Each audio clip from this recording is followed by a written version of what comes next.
आप कभी भी कोई नवाचार करती हैं तो आपके मंडल में ही विरोध शुरू हो जाता है, क्या कहेंगे?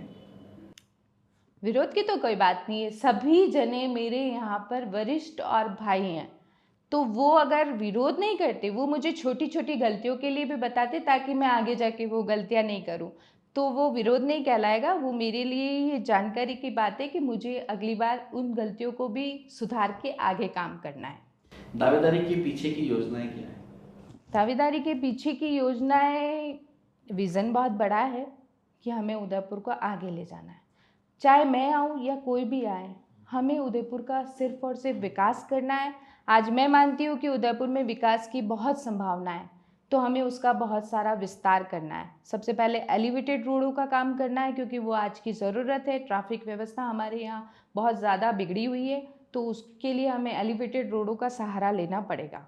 और आयड नदी, ये दो तो बहुत ही प्रमुखता से हमारे सामने के विषय हैं, जिनको हमें प्रमुखता से जो भी आएगा उसको करना रहेगा। शहर के चौक चौराहों पर इन दिनों देखें तो होर्डिंग्स में, पोस्टर में आप नजर आ रही हैं। ऐसा नज़ारा पहले कभी शहर ने नहीं देखा, क्या कहेंगे?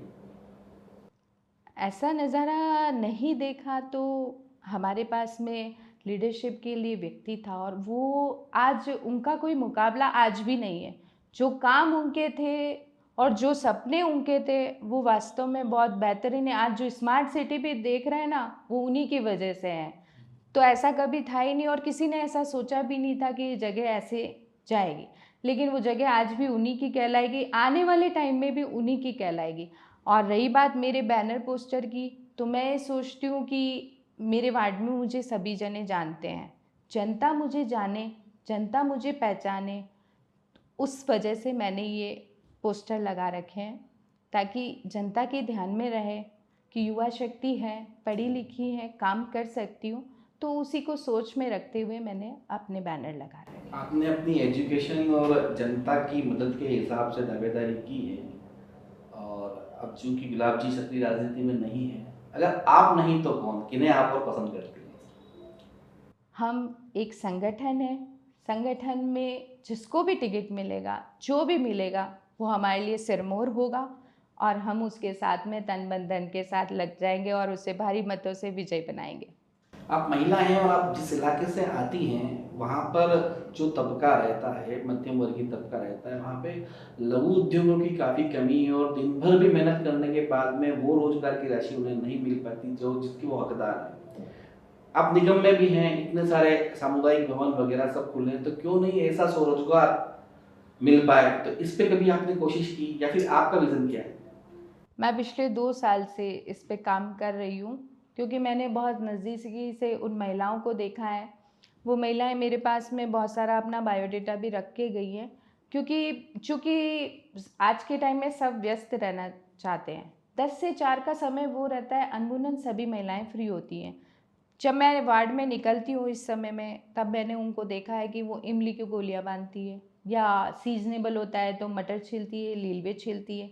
ऐसे काम करके वो गुजारा तो कर लेती है, लेकिन वो अनमुनन राशि होती है 50-60 रुपए। हम ही जानते हैं कि उससे क्या होता है। और मैं सोचती हूँ कि ये, अगर इनके पास में 10 से 4 का ये टाइम है, तो क्यों ना इसको एक बड़ा रूप दिया जाए, इनको एक उद्योग में लगाया जाए, या हम लोग किसी बड़े उद्योग से टाई अप कर ले, तो उनका माल हम प्रोडक्ट करके यहाँ से इन महिलाओं के द्वारा बनवाकर उसे बाहर भिजवाएं। या फिर हम अगर प्लानिंग से काम करें और हमारी सरकार अगर बनती है, तो निश्चित तौर पे ये तो तय है कि उदयपुर में ये काम होगा, क्योंकि हमारे पास संभावनाएं बहुत सारी है। हमारे पास बहुत सारे सामुदायिक भी भवन है, जहाँ पर हम लघु उद्योग लगाकर इन महिलाओं को वहाँ काम के लिए रख सकते हैं। तो उनको क्या, घर से पास में भी काम मिल जाएगा, और प्लस उनकी दैनिक दिनचर्या भी बहुत अच्छी हो जाएगी।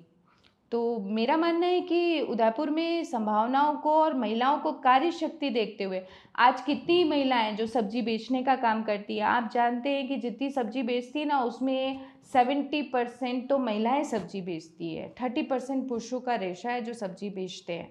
और उसके अलावा ये है कि ये महिलाएं कौन सा भी काम कर लेती हैं। आज गार्डनिंग के क्षेत्र में देखोगे तो गार्डन का काम करती हुई नजर आएगी। आप अगर अपने ये वाला जो रोड सफाई का काम है ये देखोगे तो इसमें भी अधिकतर महिलाएं मिल जाएगी। तो महिलाएं किस क्षेत्र में काम नहीं कर रही, उद्योगों में देखेंगे तो वहाँ भी मिल जाएगी, सिलाई के क्षेत्र में देखेंगे वहाँ भी मिल जाएगी। तो हमें इसका बस विस्तार करना है, इनको घर के छोटे छोटे कामों से निकाल कर, जैसे ये इमली की गोली है, दूसरे काम है, छोटी मोटी सिलाई है, इन सब से निकाल कर एक अच्छा वृहत उद्योग के रूप में इनको कोई काम देंगे तो इनका जीवन स्तर भी अच्छा होगा और महिलाएं खुश भी रहेगी, तंदुरुस्त भी रहेंगी। बात मुखर्जी चौक मंडी की करें तो आसपास 3 से 4 पार्षद आ रहे हैं उस इलाके के आसपास, सिर्फ अपने वोट बैंक को बचाने के लिए सड़क पर कारोबार चलता है। नहीं नहीं नहीं नहीं, ऐसा नहीं, कोई वोट बैंक का इसमें नहीं। कई बार मेरी गौरव प्रताप से भी बात होती है, बहुत अच्छे वो भी कॉपरेट करते हैं, देवेंद्र जी से भी बात होती है, तो सभी चाहते हैं कि ये व्यवस्थित हो। लेकिन क्या होता है कि पुराने में इनके लाइसेंस दिए हुए हैं, तो वो लाइसेंस उनके परिवार वालों में भी दिए हुए हैं, वो सिस्टमैटिक हैं कि नहीं है। अभी नए लोग भी बैठ गए, उनका क्या करना है कार्यप्रणाली, तो वो सब क्या अभी प्रक्रिया में चल रहा है। तो किसी भी चीज़ को प्रोसेस होने में थोड़ा समय लगता है। तो सारी वीडियो रिकॉर्डिंग अभी भी की भी हो गई, कभी कितने जने नए बैठे हुए हैं, उनकी क्या व्यवस्था हम कर पाएंगे, पुराने लाइसेंस में कौन है या नहीं है उनका भी रिसर्च चल रहा है, तो उनकी व्यवस्था कैसे करेंगे, ये सारा कुछ हमारे महापौर जी के संज्ञान में भी है और उन्होंने काफ़ी कुछ वर्क भी कर लिया है। मैं सोचती हूँ कि आने वाले कुछ वर्षों में ये पूरा समाधान के साथ में हो जाएगा और इसमें बिल्कुल नीचे पार्किंग और ऊपर फ्रूट मंडी और नीचे सब्जी मंडी का प्रावधान भी कर देंगे। तब ये सब्जी मंडी देखने लायक होगी और यहाँ ट्रैफिक व्यवस्था भी अच्छी हो जाएगी और बाज़ार का विस्तार होगा। सबसे बड़ी बात जो सिंधी बाज़ार है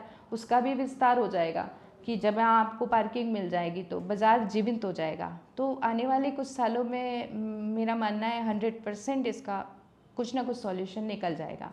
विरोधियों को मनाने का शिल्पा जी के पास कौन सा जादू यहाँ कर है? नहीं नहीं, विरोधी कोई है ही नहीं यहाँ पर। देखो कोई भी चीज़ होती है ना तो उसमें सब तरह की बात होती है, तो विरोधी तो कुछ नहीं है, सब अपने ही है, संगठन है, घर में भी रहते हैं तो छोटी मोटी बात होती रहती है, वो चलती रहती है। लेकिन आप नहीं, जैसे अचानक सुर्खियों में आए आप, चाहे चौक चौराहों पे आपकी तस्वीर पोस्टर लग रहे हैं सारे, आपने दावेदारी कर दी, तो जो पुराने परंपरागत जो लोग हैं उन लोगों में लगता है तो अभी भी आए हैं, इनको तभी पार्षद बने हैं, तो उनको क्या मैसेज देना चाहती हैं? नहीं नहीं, किसी को कोई मैसेज नहीं है, सब अपने ही हैं। मैं तो सिर्फ ये कि न मुझे ऐसा कुछ है कि इनका टिकट काट के मुझे दिया जाए, या मैंने महिला होने के नाते, पढ़ी लिखी होने के नाते और कहीं ना कहीं यूँ है कि मुझे लगता है कि हमारे जैसे लोग अगर आगे आने की हिम्मत नहीं करेंगे और जो हम सोचते हैं कि आज मैं सोचती हूँ कि मेरे में वो कार्य क्षमता है कि मैं लोगों के लिए काम कर सकती हूँ, और तो उसी सोच को रखते हुए मैंने अपना कदम बढ़ाया है। तो ये कोई ऐसा नहीं है कि इसमें विरोधी नाराज़ हो जाएंगे कि ये है, सब साथ के हैं और सब हम साथ में ही हैं। आने वाले समय में जिसको भी टिकट मिलेगा तन मन धन से आप हमें भी उनके साथ खड़ा देख पाएंगे। डॉक्टर शिल्पा पामेचा के सपनों का उदयपुर कैसा होगा? देखो मेरे सपनों का नहीं है, हम सबके सपनों का उदयपुर है। और एक सपना तो मैंने भी ये देखा है कि विश्व पटल पर हमारे उदयपुर का नाम हो, तो उसमें भी हमारे उदयपुर में बहुत असीम संभावना है। भगवान की कृपा दृष्टि हमारे उदयपुर में बहुत अच्छी है, यहाँ की मिट्टी भी बहुत अच्छी है, यहाँ का पानी भी बहुत अच्छा है और यहाँ पर्यटन की अपार संभावनाएं हैं। हम लोगों के विज़न में ये है कि अपार संभावनाओं में ये है कि हमें नए पर्यटक स्थल और विकसित करने चाहिए। और एक सबसे बड़ी कमी जो मुझे भी लगती है यहाँ पर कि यहाँ महिला पर्यटकों के लिए अलग से हमने कोई सुविधा नहीं कर रखी है। तो एक सुविधा हमको ये करनी चाहिए कि महिला पर्यटक अगर अकेली आती हैं, कहीं से कोई भी आता है, ग्रुप भी आता है, तो उसके लिए महिला गाइड की व्यवस्था हम कराएं। और दूसरा एक बहुत बड़ी कमी लगती है कि नाइट लाइफ, अगर यहाँ पर्यटक आ जाता है तो 11 बजे बाद उनको खाने की भी प्रॉब्लम है, दूसरी सब चीज़ों की भी समस्या है, और हम खुद भी बाहर कहीं जाते हैं तो वहाँ नाइट लाइफ देखते हैं। तो ऐसा है कि हमें यहाँ नाइट लाइफ शुरू करनी चाहिए। कब से ये अधूरा पड़ा हुआ काम है कि कभी लगा फतेह सागर के वहाँ करेंगे, कभी लगा सुखाड़े सर्कल के यहाँ करेंगे, तो क्यों अब इसमें प्रोजेक्ट बनाकर, अभी हमारे लिए बहुत अच्छी बात है, हमारे नगर निगम के जो आयुक्त आए हैं वो भी युवा हैं और हमारे जो कलेक्टर साहब आए हैं वो भी युवा हैं। तो हो सकता है कि ये नए जो युवा आए हैं वो कुछ नया विज़न लेके काम करें, तो इन पे काम हो सकता है कि हम यहाँ पर एक नाइट मार्केट खोलें और पर्यटकों को नई सुविधाएं दें, और उससे क्या होगा कि नया रोज़गार भी बढ़ जाएगा। लोगों के घर में जैसे दो कमाने वाले, तो एक नाइट को भी कमा सकता है, एक दिन में कमा सकता है, तो एक घर की जो आर्थिक स्थिति है वो भी संभल होएगी। और उसके अलावा ये कि महिला पर्यटक जो हमारे यहाँ आते हैं, तो उनकी एक अतिरिक्त हमको पुलिस गाइड भी चाहिए होता है, तो उसकी भी व्यवस्था करें, उनकी सुरक्षा का भी ध्यान रखें। तो ऐसे करके ये है कि पर्यटक पे हमारा पूरा फोकस होना चाहिए, क्योंकि उदयपुर एक पर्यटक नगरी है, और एक अच्छा संदेश भी सब जगह जाना चाहिए कि अगर उदयपुर आप अकेले भी गए हो तो कोई डर वाली बात नहीं है, आप प्रॉपर वहाँ घूम लोगे और प्रॉपर आपकी व्यवस्था हो जाएगी। तो और जैसे उनको रूम ठहरने और करने के लिए भी है, तो उनको प्रॉपर सही जगह भी मिल जाए, ऐसा हमारे पास गाइडलाइन और सब कुछ होना चाहिए सिस्टम। तो आने वाले समय में हो सकता है कि हमारी जो युवा शक्ति आज उदयपुर में आई है, जो प्रमुख स्थानों और निकायों में है, तो वो इस पे जो हमारी टूरिस्ट की शिखा मैम है वो भी बहुत अच्छा काम कर रही है। तो ये सब युवा शक्ति कुछ ना कुछ नया सोर्स जरूर यहाँ निकाल पाएंगी। इसके अलावा उद्योगों को देखकर भी हमारे यहाँ पर बहुत बड़ी संभावना है। यहाँ बड़ी इंडस्ट्रियल भी रख सकती है। अगर हम छोटा सा कारोबार चाहें तो फूलों का कारोबार भी हमारे यहाँ बहुत अच्छा हो सकता है। अगर हम ये जो ऊंची नीची रॉक्स है हमारे यहाँ, दोमट मिट्टी है, इन सब में अगर हम फ्लावर्स की खेती भी करें या दूसरा कोई प्रोडक्शन भी करें तो अच्छा निकल सकता है, और उसको एक्सपोर्ट भी कर सकते हैं। जैसे पुराने में हमारे यहाँ पर खिलौनों का शहर कहा जाता था, लकड़ी के खिलौने बहुत बनते थे, तो क्यों ना हम पारंपरिक उन खिलौनों को बनाएं, वापस से उनको चालू करें, तो रोज़गार भी बढ़ेगा और एक स्पेसिफिक हमारा शहर कहलाएगा कि उस जगह की ये स्पेसिफिक चीज़ है। जैसे जोधपुर का पत्थर होता है तो वो स्पेसिफिक चीज़ है कि वहाँ का ये पत्थर है, वहाँ की ये चीज़ है, वहाँ की कपड़े की कारीगरी है। तो वैसे ही उदयपुर में भी लकड़ी के खिलौने बहुत फेमस थे, जो अब थोड़े से कम हो गए हैं। उस उद्योग को बढ़ाया जाए।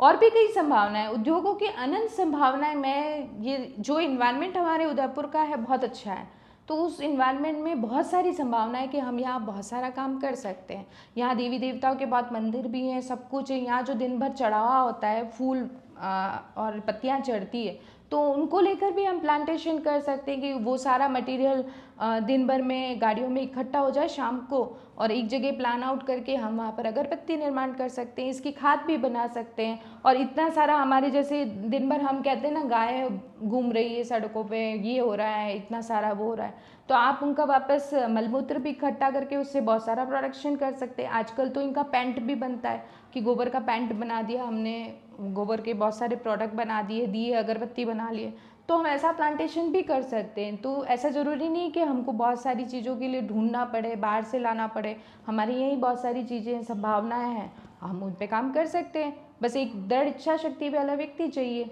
जो इन सब कामों को निकाल सके और कर सके। मेरी संभावना और मेरे सपनों के शहर में तो मैं इसको जापान की तर्ज पे देखना चाहती हूँ कि हर एक आदमी अमीर है यहाँ पर। हम वैसा क्रिएशन करें कि हर आदमी सुबह उठे तो ये सोच सके कि हाँ, मैं मेरी हर ज़रूरत को पूरा कर सकता हूँ आज की तारीख में। तो वैसा सपनों का शहर हमको चाहिए कि हर एक घर में अच्छे से रोजगार है, अच्छे से सब खा पी रहे हैं, अपनी ज़रूरतों का पूरा ख्याल कर पा रहे हैं। तो वैसा उदयपुर जिस दिन बन जाएगा तो हम भी गर्व से कह सकेंगे कि हम भी इस पूरे वर्ल्ड में नंबर 1 सिटी में रह रहे हैं। मोटा मोटी बहुत सारे सवाल हो गए हैं। अपने चयनकर्ताओं को क्या कहना चाहेंगी आप, और जो भी आपके मतदाता हैं अपने शहर के, जो उदयपुर न्यूज़ के दर्शक हैं, उनको क्या संदेश देना चाहेंगी? मैं उदयपुर न्यूज़ चैनल का बहुत बहुत धन्यवाद कहना चाहूँगी कि वो हर घर में अपनी जगह बना चुका है, और जिस तरह से ये जन समस्याओं और जन मुद्दों और जन सामान्य के बीच में रह के काम करते हैं वो वास्तव में वास्तविक है। लोगों से सीधे जुड़ते हैं वो वास्तविक है। अब कितना खरा मैं उतरती हूँ या नहीं उतरती हूँ ये आने वाला समय बताएगा, लेकिन फिर भी मेरी दृढ़ इच्छा शक्ति बहुत मजबूत है। कल मुझे टिकट मिलता है नहीं मिलता है, लेकिन मेरी ऊर्जा काम की वही रहेगी, और मेरा जो सोचने का विज़न है, लोगों के लिए काम करने का नज़रिया है, वह वही का वही रहेगा। जय हिंद, जय भारत। तो ये थे शिल्पा जी पामेचा, जिनसे हमने आपको रूबरू करवाया। हम आगे भी नेतागिरी के माध्यम से उन तमाम जनप्रतिनिधियों से बात करेंगे। मेवाड़ और वागड़ की सभी सीटों के लोगों को आपको बुलवाएंगे और यहाँ पे आप द्वारा पूछे गए सवाल उनसे पूछेंगे, क्योंकि यह जनता का दरबार है और आप जो भी सवाल पूछेंगे हम नेतागिरी के माध्यम से उनसे लगातार पूछते रहेंगे। नमस्कार।